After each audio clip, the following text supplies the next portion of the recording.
kita boleh mempelajari apa saja dalam prakteknya itu harus mempertimbangkan situasi. Artinya apa? Apa yang kita pelajari itu tidak harus semua kita lakukan. Tidak harus semua kita lakukan perubahan. Karena kan belajar. Kalau hanya belajar ngapain batas? Nah, itu kalau menurut teori yang saya pahami. Jadi belajar tidak harus terbatas, tapi menerapkannya yang tidak boleh. Nah, saya ingin satu lagi nih, saya yang sensitif lah saya sampaikan. Ini mudah-mudahan ini pertanyaan yang sensitif ini. Tapi mohon maaf saya. Bu anu lah ya, Pak anu lah ya gini. Pak Samsul tadi gimana ya? Sudahkah hadir di dalam Zoom ini dirinya? Nah, apakah Pak Samsul, apakah diri kau sudah hadir di dalaman ini? Oh, ternyata disuruh jadi keluar jadinya ya. Disuruh jadi keluar. Oke. Bu Asilah. Bu Asilah. Iya, Kita kan ini nih, semua apa saja di dalam HP itu ada. Apa saja. Mau kekerasan, mau ceramah Abdul Somad, mau ya apalagi sekarang ini kejur apa yang terjadi sepak bola kemarin daerahnya mah kejunjungan, nah ya Kanjuruhan, Pak. kanjuruhan, iya kanjuruhan. Apa saja, ada kekerasan, ada kemudian ada juga pornografi, ada juga ada juga ceramah agama. Saya menanya ke Bu Islah ini. Ya Bu Islah tadi ya. Iya, Bapak. Oke.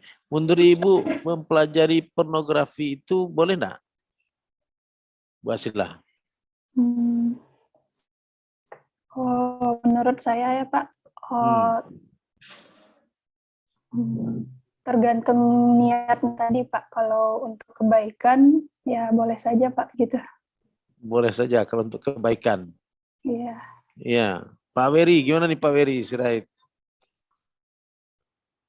Kalau izin menanggapi Pak, Ya. kalau boleh menurut saya, kalau dari apa boleh saja itu Pak. Apa alasannya? Ya, boleh dalam artian kita mempelajari ya Pak. Tapi kalau untuk yang prakteknya, kalau dari kita sebagai orang Islam tentunya kita prakteknya itu harus pas sudah sah ya Pak ya. Artinya sama pasangan kita. Tapi kalau kita belum sah, kita cukup mempelajari saja gitu Pak, bukan mempraktekkan. Ya, Bapak universitas mana nih? Dari Universitas Metamedia Pak. Metamedia. Ya. Nah, padahal Pak ya, menurut agama kan melihat orang, boleh nggak itu? Kan nggak boleh itu. Betul Pak. Kalau kita lihat dari pandangan agama tidak boleh. Cuman kalau kita lihat dari sisi positifnya itu ada Pak, karena pornografi itu kan edukasi Pak sebenarnya Pak. Ada sisi ilmu edukasinya gitu Pak. Bu Asila, apa alasan Ibu membolehkan? Oh iya, seperti yang dibilang Bapak Weri tadi Pak. Kalau tujuannya kalau sudah suami istri yang sah untuk edukasi sih boleh Pak gitu Pak. Jadi kalau tujuannya itu edukasi, iya Pak. Padahal itu menurut agama nggak boleh itu kan karena melihat aurat orang gitu. Gimana tuh Bu?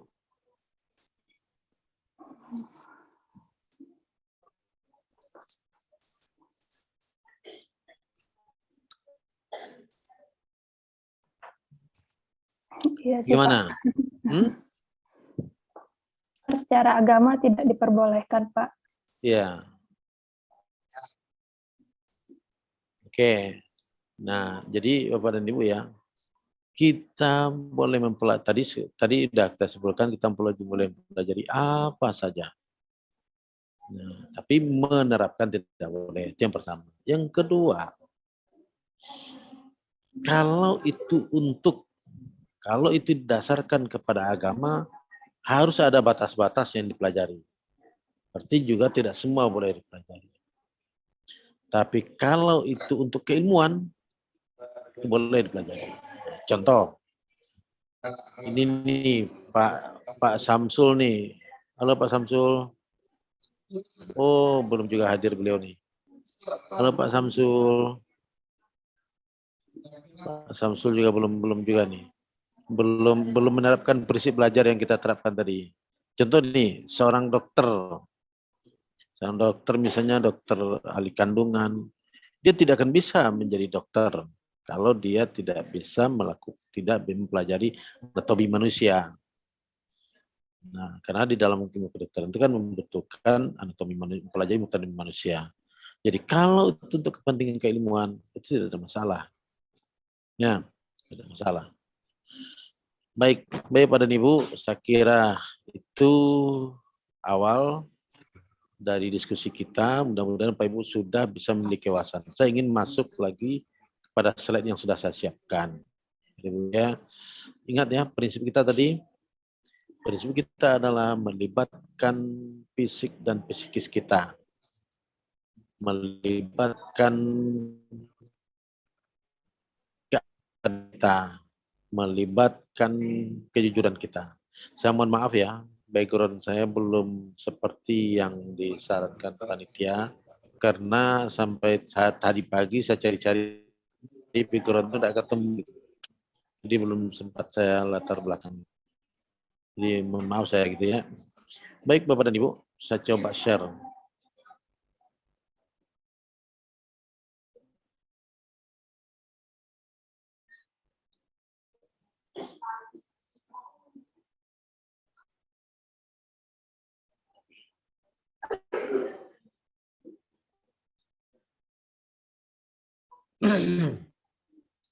Ini beberapa pendapat ahli Bapak dan Ibu, beberapa pemikiran yang kita temukan tentang belajar itu.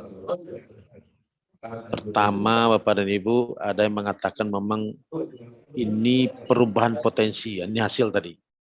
Perubahan potensi perilaku yang relatif permanen yang terjadi akibat adanya pengalaman belajar yang dipraktikkan dan adanya penguatan.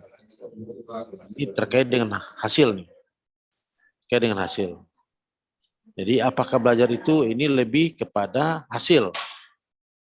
Begitu yang kita belajar diukur dengan berdasarkan perubahan perilaku. Ini juga hasil. Perubahan perilaku itu bersifat relatif. Ini hasil. Perubahan perilaku tidak terjadi secara langsung. Perubahan perilaku berasal dari adanya pengalaman praktek. Dan pengalaman belajar atau praktik harus di reinforcement. Artinya Pak dan Ibu, yang tertulis di sini lebih kepada perubahan. Hasil belajar. Hasil belajar di sini Pak dan Ibu adalah cenderung permanen, cenderung dibiasakan. Jadi Pak dan Ibu, kalau belajar itu harus membiasakan diri, maka perubahan itu yang kita harapkan. Namun Bapak dan Ibu, perubahan perilaku itu baru salah satu bentuk ciri khas belajar. Ada beberapa pendapat ahli ya Pak dan Ibu.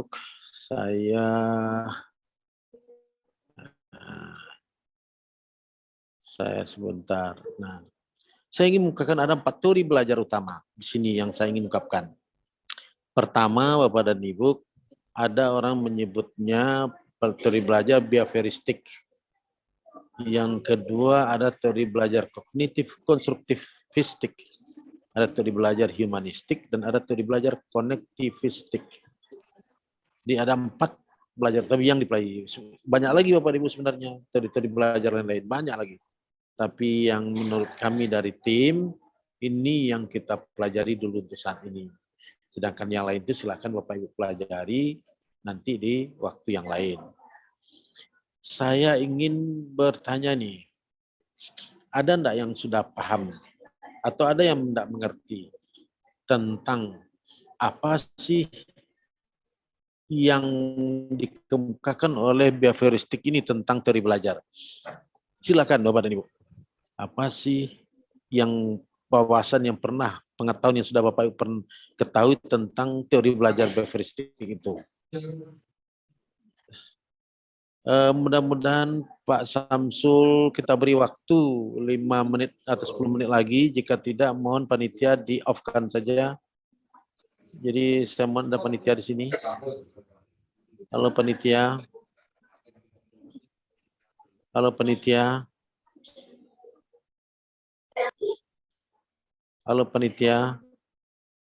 Panitianya juga, waduh. Panitianya juga hampir sama aja perilakunya rupanya. Hampir sama aja perilakunya rupanya. Iya, jadi inilah kendala kita, Bu. Dari satu sisi ada sikap mental, di sisi lain ada kita memaklumi apa yang Bapak Ibu lakukan, artinya memang punya kesibukan lain. Tapi karena ini memang sudah kita komitmenkan, memang sebaiknya, halo panitia.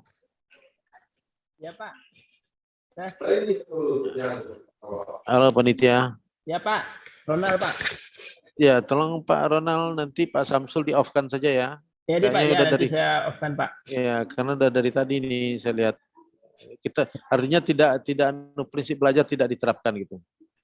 Nah, Bu Ya, Pak. Imawati juga perlu Bu Ima. Halo Bu Ima. Coba ditelepon nanti Bu Ima.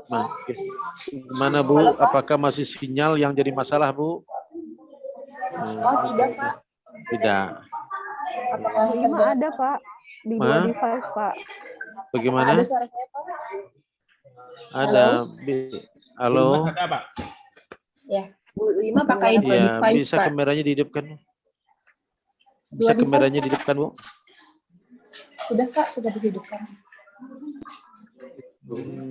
Tapi masih belum itu. Ada Oke. dua, Pak, device-nya kebetulan. Jadi ada behavioristik. Pak Ibu, ada behavioristik. Jadi ternyata ada teori belajar itu yang behavioristik. Silakan Pak Asri Abidin, ini yang belum tadi ini. Silakan Pak Asri. Pak Asri Abidin. Halo Pak Asri Abidin. Waduh, kecolongan lagi saya ini. Kecolongan lagi nih. Gimana nih? Halo Pak Asri Abidin. Ternyata kecolongan lagi nih kalau gini. Baik, silakan Pak Sandi. Dengan Pak Sandi. Apa yang Bapak ketahui tentang teori behavioristik? Baik, terima kasih Pak. Hmm. Tentang teori belajar behavioristik itu teori belajar yang mengedepankan perubahan perilaku, Pak. Gimana Dan, Mas itu? Jadi hasil proses pembelajarannya itu terjadi dari perubahan tingkah laku dan diakibatkan oleh adanya interaksi antara stimulus dan respon, Pak. Oh, ada perubahan perilaku antara stimulus dan respon. Bu Nur Syifa bisa dicontohkan, Bu Nur Syifa? Ya, Pak. Bisa dicontohkan? Jadi Ini masih, ini Ibu masih ngiringi musik ini. Soalnya masih bergoyang-goyang saya lihat itu. Musik apa itu, Bu? Enggak. mohon maaf, Pak, masih di jalan karena rumah saya jauh untuk ke kampus. Oh, Mohon maaf ya, Pak. oke.